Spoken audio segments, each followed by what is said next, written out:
Hello everybody, welcome to Let's Play Dark Souls Episode 8. And this is gonna be a weird one, because we are doing nothing but transcending time and space. Let's get started. So this episode is going to be entirely post-commentary based.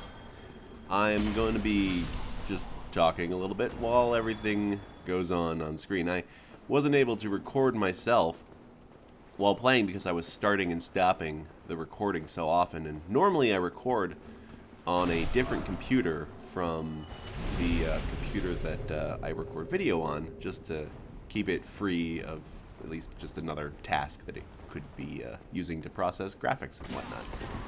But here we are with Waffle Smoker. A good man, if ever there was one, that Waffle Smoker. And we are going on our way to kill the gargoyle. I'm sure you guys remember this from last time we were up here.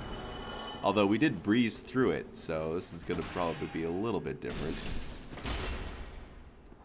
But as you can see, we've got Waffle Smoker, and he is dead set on doing his thing. Our goal is just to get souls and some humanity. And I think we're going to do quite well, because Waffle Smoker seems to be knowing what he's doing. He is obviously more well off than me. And oh, and he's summoning Solaire. We weren't able to do this when we were here because we already had two companions. But Solaire, hey son, bro. Solaire is available to summon here should you require assistance. Let's just skip this video. What you're going to be seeing is going to be mostly in chronological order. I'm going to show you what I did, relatively speaking, in order. And we're going to cover some lore stuff, because there are some NPCs that I needed to talk to that we haven't talked to yet. So we're going to get some more information on that front eventually. And I'm going to do a couple of new things as well. I kind of regret not getting live commentary while I was doing those parts, but I think it'll be fine. They're not exactly earth-shattering moments in the game. And we won! Hooray! Area boss defeated, returning with newfound humanity. And only 5,000 souls, but it's better than nothing, right? And we get jolly cooperation. Yeah! Anyway, next up is some lore information. Remember that ember we got? Why, that's a fine ember you have there. I could smith some mighty weapons with one of those. Why not lend it to me? Magnificent! You won't be disappointed. I can hardly wait to get started. Okay, maybe not lore, but it is just Andre. He's awesome. I mean, come on. I can't wait to get started. So I'm repairing my stuff, fixing all my armor, and I'm going to upgrade some things. Let's fast forward a little bit. Of course, what really ends up happening is I just look around at my weapons and figure out that I won't really want to use a greatsword, because it looks freaking amazing. So I go and upgrade myself instead. And done. Of course, I didn't have enough souls to upgrade my strength high enough to use the claymore, but I'll just keep working at it. And I've just been summoned by Green Bear, yo! Cute little girl, Green Bear, yo! So, another interesting thing about Dark Souls that I really like is the fact that you can't really communicate with each other very well. All you have are the emotes that the developers give you. And you can't even write, messages with the soap zone to communicate either. Doesn't really work that way. So a lot of trying to understand what the host wants you to do involves listening to their hands, watching for their hand signals, and seeing where they lead you. Sometimes they'll try and tell you to go forward ahead of them. Generally, I try to, do what they want because I'm a guest and I should be a pleasant guest. Of course, I'm not the greatest guest in the world because I'm so lame compared to most of these people who have been playing Dark Souls religiously for 37 years, and I have a job. Anyway, here we are again, killing the hordes of the undead. And I think this time we're going to get a better view at the magic guy, I think, right? Or he's already dead. Alright, he's already dead this time. One of these times, we're going to get a good look at the magic dude that was up here, that got killed before we got to see it earlier. It's the same magic dude that we killed above the gaping dragon in the last episode.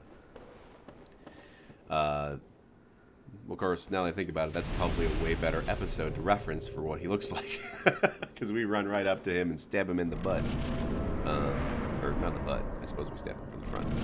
Never mind. I don't have a memory. It's fine. Onward to the gargoyles.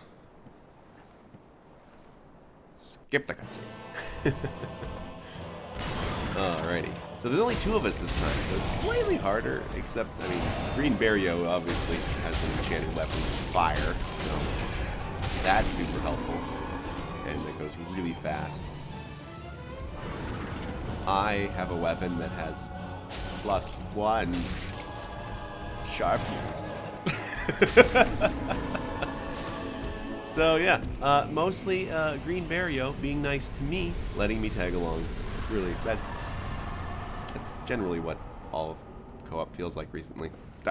I'm not helpful.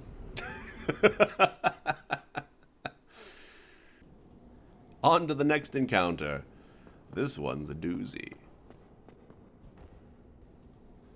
So this one's interesting because every time you get summoned, you immediately go, oh boy, I just got summoned. I'm going to be polite, and it's going to be fun, and it's going to be nice to me, and there's not going to be any bad stuff at all. And then you end up with a guy who's blue, wearing a wizard outfit, and then you go, huh, that's weird. What could possibly go wrong? So, he heads in. He pulls the Tower Knight. I go, alright, Tower Knight, that's fine. Why are you running that way? Why are you running that way? Stop, stop, stop. Oh, geez, there's a wizard up top still. Oh, my gosh. Oh, gosh, people everywhere. And where did he go? Where did you go, Rack Rickham? Or Rockarusha Royd Rakem? Whatever. And I feel like, and then I thought he left me there, and then I realized he just ran off. But if you notice how little damage I'm doing to everything, it makes me pretty sure that this is what you would call New Game Plus, where you get to play the game again, but the enemies have like doubled in difficulty, and you maintain all the upgrades and enhancements that you've made to your character over the course of the last game that you played through. So here we are in deep doo-doo, and I'm figuring, oh, how much worse could this get? It couldn't get any worse, right? We've got Tower Knight, we got all the Baller Knights coming for me, and then Royd Rakem just had to make my day even more interesting. Hey, guy. Oh, shit. Boom. One hit. So, he's a troll. Immediately after that, I decided to change my clothes up a little bit. Part of Dark Souls is all the gear, and it looks so good. So, like, I just had to change it up. I do end up taking that hood off because, seriously, I looked way too serious.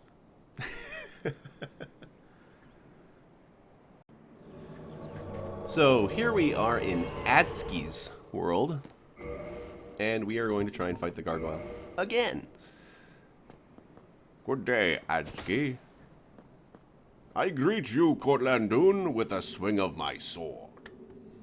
And a bow. It's cool. But yeah, so I switched up my shield, so I've got the knight shield, I believe it's called. And I just like how it looks cool. And what in the world is that thing over there? That over there is a super rare enemy. It spawns when someone who has a whole buttload of souls or humanity dies and loses it all.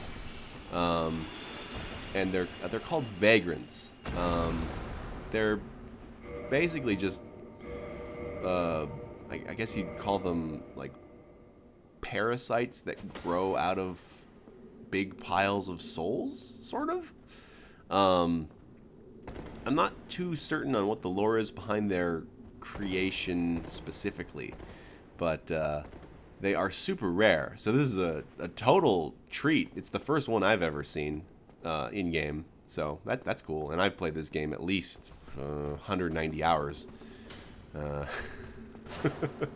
Just look at my Steam store. Well, I should say I probably played it more than that, because I originally played this game to completion on the Xbox when it first came out. Bought it day one, because I was a big fan of Demon Souls. And I bought it day one, and I played the crap out of that game on the Xbox. So I probably played it for a good 90 plus hours on the Xbox before I beat it, just once. And then I got it on the, I played it 90 plus hours on my first character on the Xbox, I should say. I played multiple characters, but I've only completed the game with one of them. And over the course of my history with Dark Souls, I've only ever beat the game once. I mean, it really is a dark, despairing game. And unless you're fairly good at the critical systems of swinging swords and blocking attacks and upgrading your stuff at a proper interval, it could be hard to keep playing. But I love this game so much. It's such a good game. I was actually just watching a video of The Legend of Zelda. I think it was Game Grumps playing it, and it's just amazing how oddly similar the original Zelda in this game are, in the sense that you can go anywhere, and oh crap, we're being invaded by Maestro Ven. As I recall, as I know I played this, I'm about to die horribly. Oh, I can block his attacks. It's cool. Oh crap, bleeding! And then I die. Always gotta watch your meters. Always gotta watch. Anyway, back to the grind. After that humiliating defeat, I decide, oh, I better get some pyromancy. And I quickly realize that I don't have any spells for it. So it's off to Firelink Shrine. Very quickly.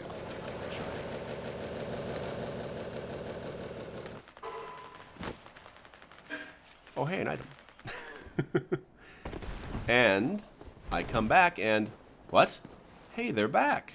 Or one of them's back. What's going on, buddy? Uh-oh. Oh, you again? Me? I've become separated from my lady. I've scoured near and far, but no sight of her. Where could she have gone? My lady, to think I swore to protect you with my life. Your Highness, where have you gone? I am entirely to blame for this. Oh, woe is me. I am unworthy, deathly so. Oh, I'm sorry. Miracles, was it? Sometimes I lose myself. Pay me no mind. That's an interesting tidbit.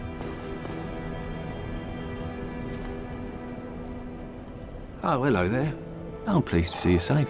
As always, if you provide the materials, I can teach you pyromancy. So here I buy a bunch of pyromancies that I think would be pretty useful. And it cost me, a couple thousand souls. Goodbye then. Come back if you find anything new.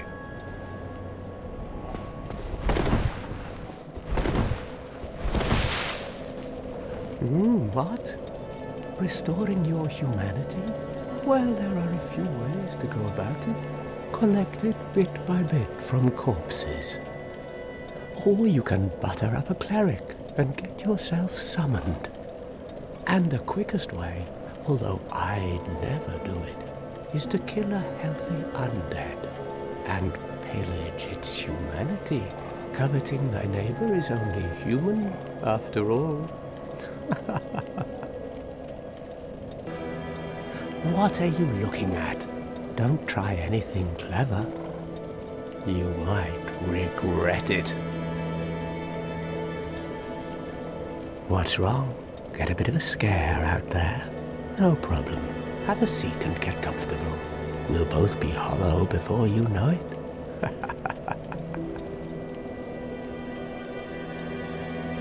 Well, what are you going to do? I've already decided. I don't really care. I'm simply crestfallen. Speaking of depressing, guess who summons me again? It's Royd Rackham, our good friend the Weirdo. I wonder if he even realizes I'm the same guy.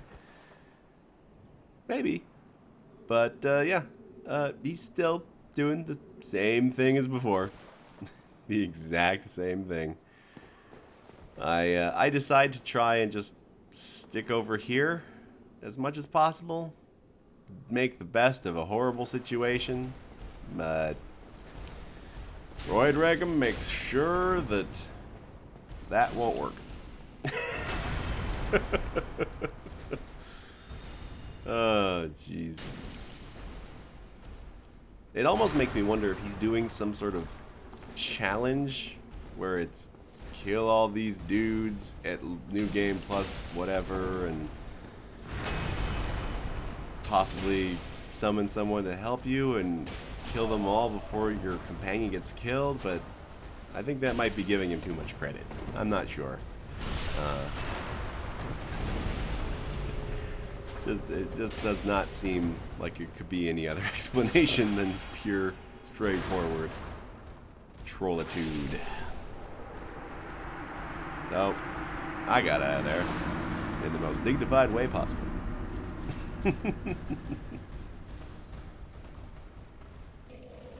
Here we are, gearing up again. We're talking to Andre, and we're just about to see if we can start using some of the newer weapons I've collected, like the claymore or the greatsword.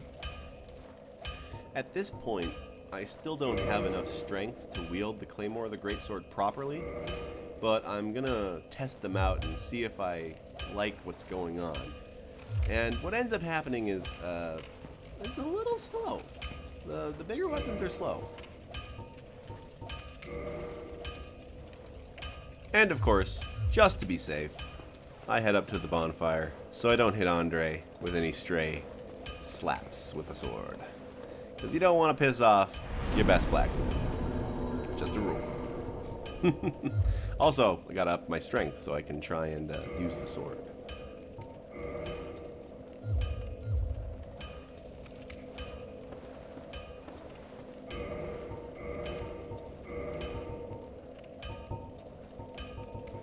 Of course, being me, I am very easily distracted, and I want to try out all the weapons that I have in my inventory.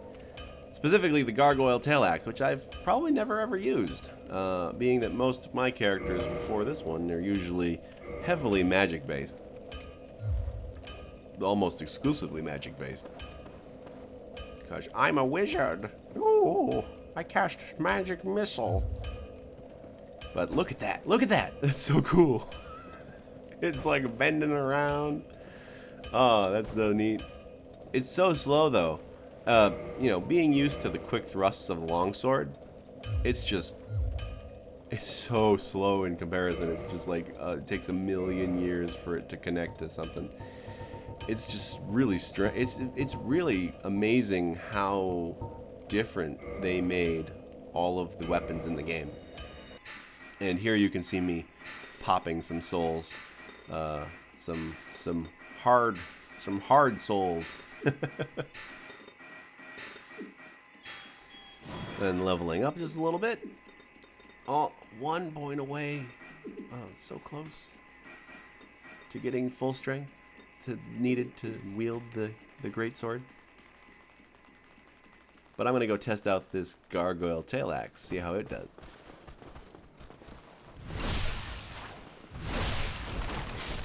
It sucks.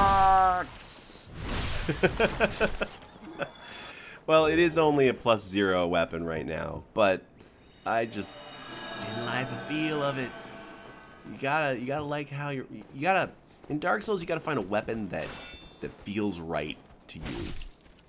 And some of it has to do with getting used to how the weapon works, and some of it has to do with the initial feel of how the weapon works. And with the tail axe, not feeling it. So we're nearing the end of this particular video, and I just wanted to go around some of the places we've been before just to kind of show off how far we've come in terms of equipment and just overall experience, I suppose. But as you can see, we're, you know, one-shotting everything around this area. And I've decided that, remember that black knight down there? I think it's time for some revenge.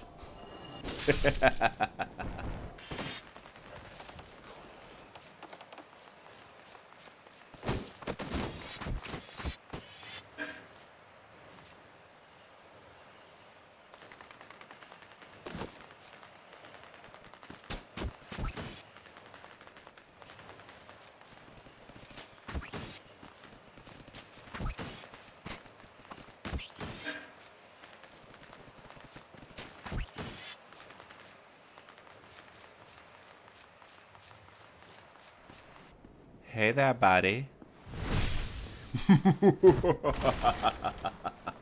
Follow me to your doom.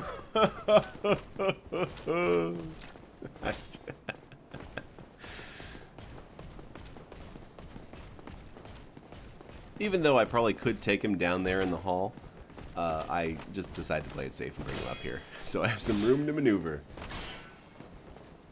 And I like backstabs anyway. But as you can see, he doesn't do nearly as much damage when he hits us now. And I do way more damage on a backstab. Look at that. It just takes 3 backstabs and I win. Pretty amazing, huh? Power increased. Yeah. Let's keep going. Oh, almost forgot. Gotta get the ring he was guarding. This ring increases your defense when your health is low. It's pretty useful, and it's the first good ring that I've really picked up, other than the Ring of Sacrifice, which I can't use because it would be a waste of a ring because I die all the time. This rare gem, called the Tearstone Ring, has the strange ability to... I didn't finish reading that in time. Oh well. On with the show. Oh right. Remember those crystal lizards? Well, we only saw the one before and I think I failed to get it. But this time... Haha! Twinkling Titanite. That's awesome. That's used to upgrade magic weapons.